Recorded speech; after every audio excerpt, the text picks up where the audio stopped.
في الليل تسريب واسأل عنا له المنة قل علامات انت تدريبه مدعيكم غايب عنا والحكم ميوز في الغيبة. This week we visited Fitzrovia Mosque in West London to see what the mosque has been offering the community in its 30 years. Dr. Ahmed Makhdoom, the director of the mosque, spoke to us about the work of the mosque and what they offer the community. Muslim World League London office was established here in the same place 1982. So we are celebrating the 35th year helping and serving the community in London and the Muslim community here in general. It was established as a worship place and charity organization. People can come and pray, and they have canteen there. They can eat halal. Imagine 35 years ago, there wasn't so much places serving halal food. Now, and since 2009, we established a strategic plan for this office. And we have, alhamdulillah, since that time, a vision, a mission statement, and we are serving in large the Muslim community in UK, and of course the non-Muslim also, the community in London. This place, the third floor where the offices are, is about Quran. Everything about, we are trying to put in posters. If you maybe see the walls, it's about posters telling people, educate people about Islam. And the other floor, which is the fourth floor, will be about the contribution of Islam in several parts, for example, biology, chemistry, physics, and all the aspects of life. And of course, we have a part about women in Islam, what are their rights, what are their duties. So it's education, integrating the efforts in education and introducing Islam. This is our job, this is our mission, this is our vision. Sheikh Haytham Tamim gave a sermon on the importance of unity.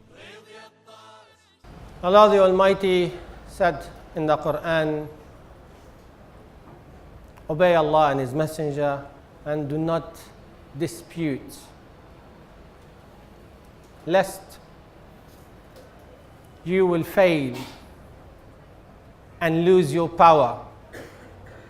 And be patient, indeed Allah is with those who are patient.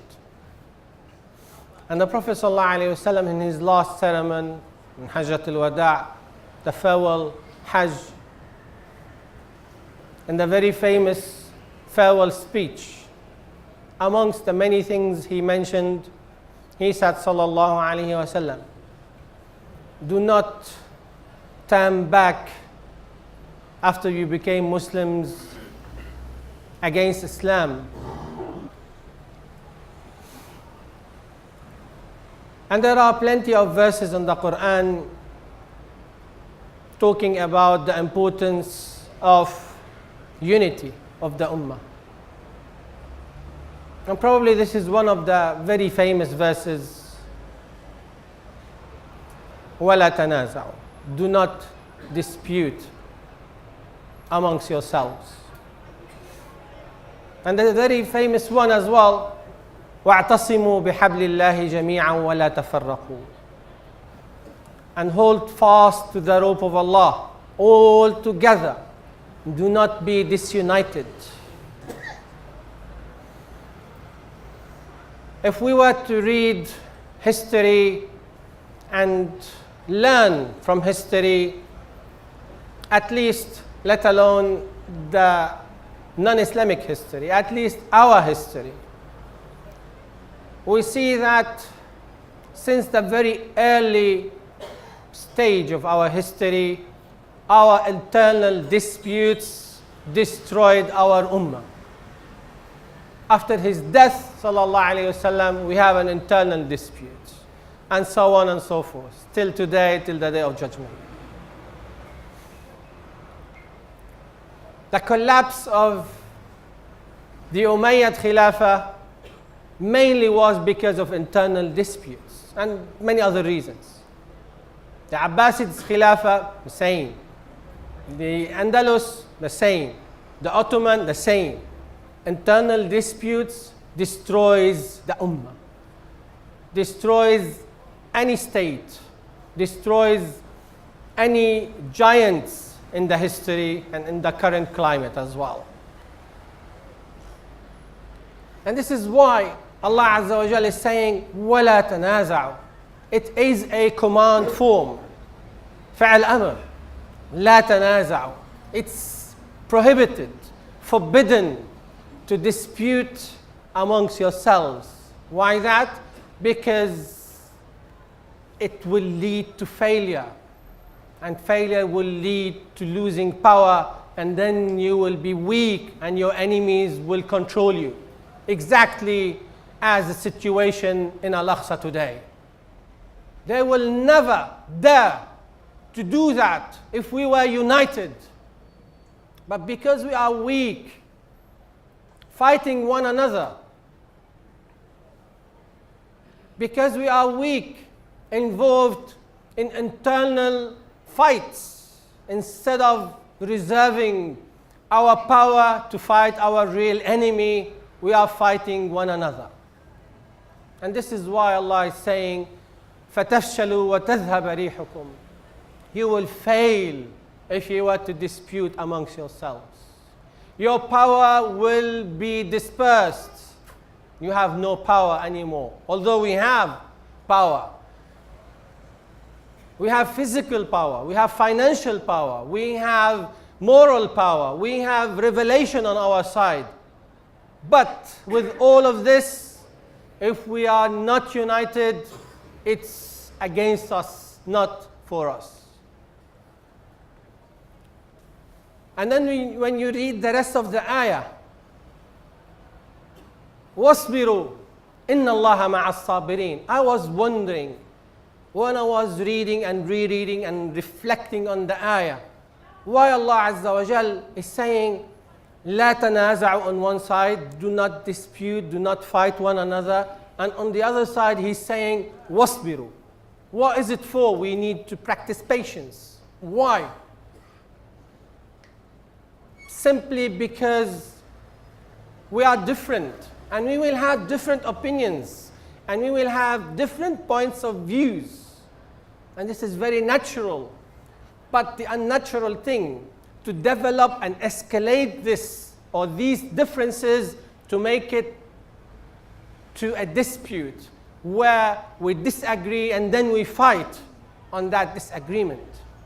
And this is why Allah is saying, subhanahu wa ta'ala, wasbiru, practice patience. On what?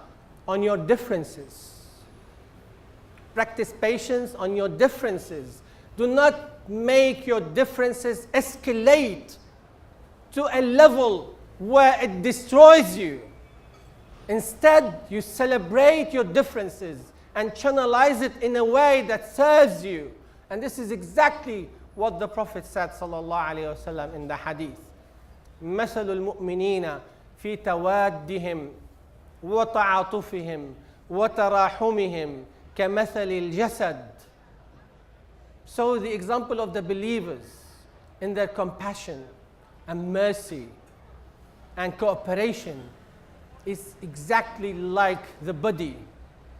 And he has chosen this very word, the body, sallallahu alaihi wasallam, to express our differences.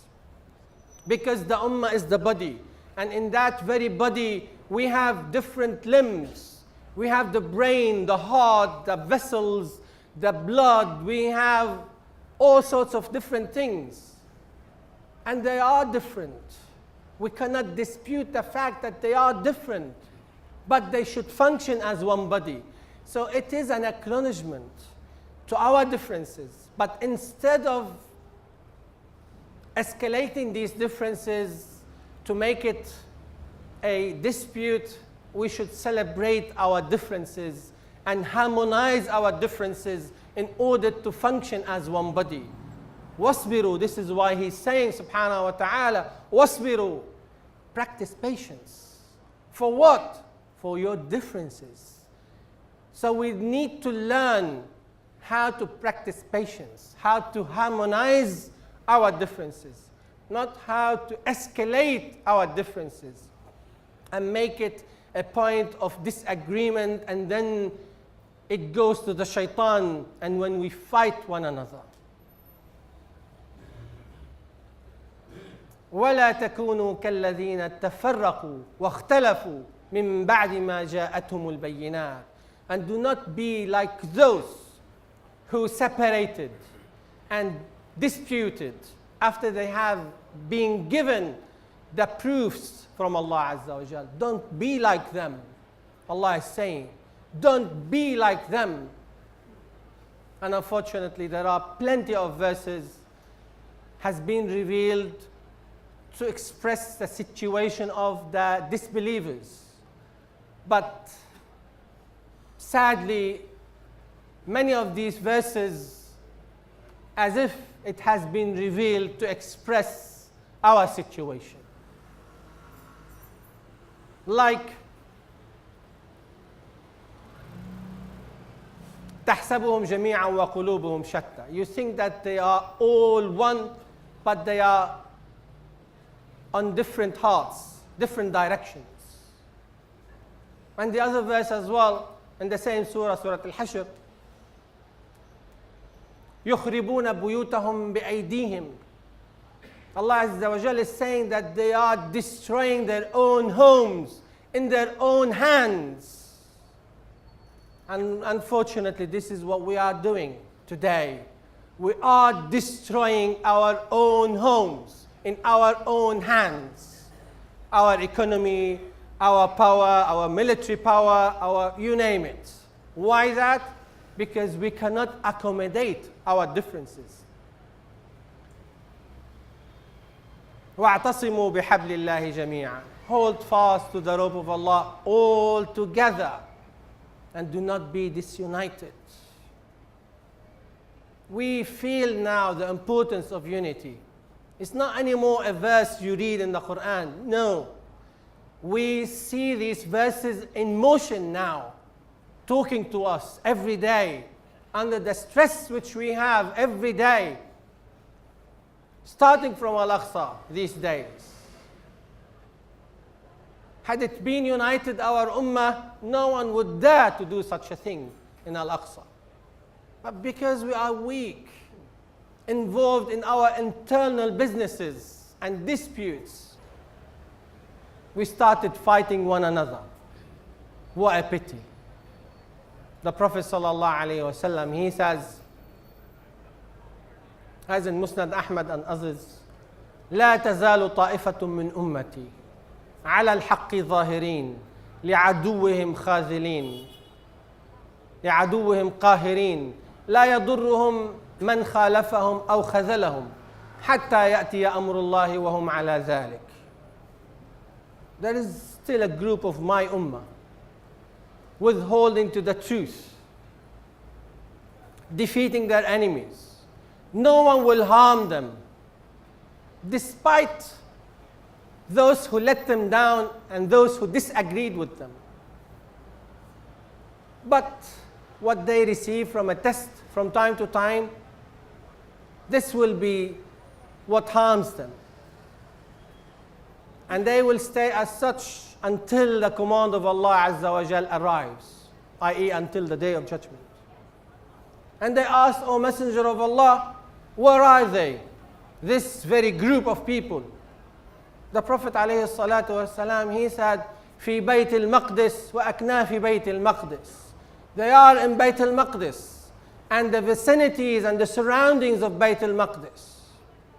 And in another narration in Sahih Muslim, they asked, and the Prophet ﷺ, he said, in Sham. And historically, the word Sham means Palestine, Jordan, Syria, and Lebanon. This is Sham. So it shows us no matter what happened, this is the core of our ummah, Bayt al-Maqdis. The first qibla of our ummah, Bayt al-Maqdis. So in order to keep this third sacred mosque after Mecca and Medina, we need to be united. And we need to educate our children about our history, about Palestine, which is not now on the map. They've erased the word Palestine from the map in 48. But we need to teach our children that this is our land and this is our sacred mosque. And this is where our Prophet ﷺ made his journey to the heavens. So we need education, number one. We need, number two, ثبات على الحق. We need to be firm on our rights, withhold to our rights and never let go. Despite all the challenges which we have, it should not change us. And by the way, in the journey of the Prophet ﷺ to the heavens, he was with Jibreel. And he came across ﷺ a very beautiful and special fragrance. And he said, "Ma haza ya Jibreel?" What is that smell, O Jibreel? And Jibreel said, "Innaha ra'ihatu mashita bintu Fir'aun." This is the fragrance of the servant of the daughter of Pharaoh. She used to comb her hair, and she was a believer undercover, if you want. She never mentioned her iman in public. But the daughter of Pharaoh discovered that she was a believer, and she told her dad about that. To cut a long story short, he could not accept that she can worship any Lord but him. He tried to convince her, but she was adamant. Then he said, "Start a fire," and he will flung her in the fire with her children. He started with her children, and then he was asking her after everyone, 3 of her children. And she was persistent that she will worship only Allah Azza wa Jal. And then the second, and then the third, and the third was a fetus, not able to talk yet. And she was a bit hesitant because her heart is so close to her fetus, to her newborn baby. And then Allah has given the power to that baby to speak. And he said, "Ya ummah, la takhafi, azabullahi ashad." So he asked his mom not to be afraid, because the punishment of Allah in the akhirah is more severe than this punishment in the dunya. And this is one of the babies who has spoken in their early years apart from Isa alayhi salam. So the core of the story in Al-Isra and Al-Mi'raj, that she was so adamant and she was withholding to the truth, despite the fact that she has been thrown in the fire. So we need to be strong in our faith. We need to withhold to our rights, despite all the challenges which we have. And we need to be united. And it's not a theoretical thing, it's a practical thing. We teach ourselves and our communities and our ummah how to accommodate our differences, how to allow ourselves to be different, but to harmonize our differences and celebrate it instead of disputing and fighting one another. So unless we follow the command of Allah Azza wa Jal and unite ourselves and unite our power and our hearts and educate ourselves, we will still weak and we have no veneration, no respect from anyone. We ask Allah Azza wa Jal to enable us to follow His commands and the sunnah of His Prophet alayhi salatu wassalam. Ameen. Today I've delivered a khutbah around the importance of unity, and I hope the community can learn how to accommodate our differences despite that we have disagreement, but this should not deter us from being united with our differences. So how to harmonize our differences and make it a point of power instead of a point of weakness. And this is what I hope, inshallah ta'ala, the lesson will be from my delivery today. Today's khutbah was really enlightening, and I think from it today I learned a lot, because it just shows where we are in modern society as a religion as well, because like there's a lot of infighting and we don't get along. I think if we were as a unity, we would be if we were united, and we would be a better place where we are right now. The khutbahs that are done each week are relevant to current affairs, what's going on around us within our local communities and also around the world. Khutbahs are mainly always in English, which are easy for us youngsters of today to understand what is going on, what is being said. Easy for us to understand. I'd say the facilities here are brilliant for those that are local. Even if they're coming in as a tourist, I think it's a great opportunity for you to hear talks about Islam and, as I said, current affairs. ما يعرف الياس والريبة زاده القرآن والسنة وادعاه الداعي يجيبه طارشي ان تقول إن على العهد والوعد نوفي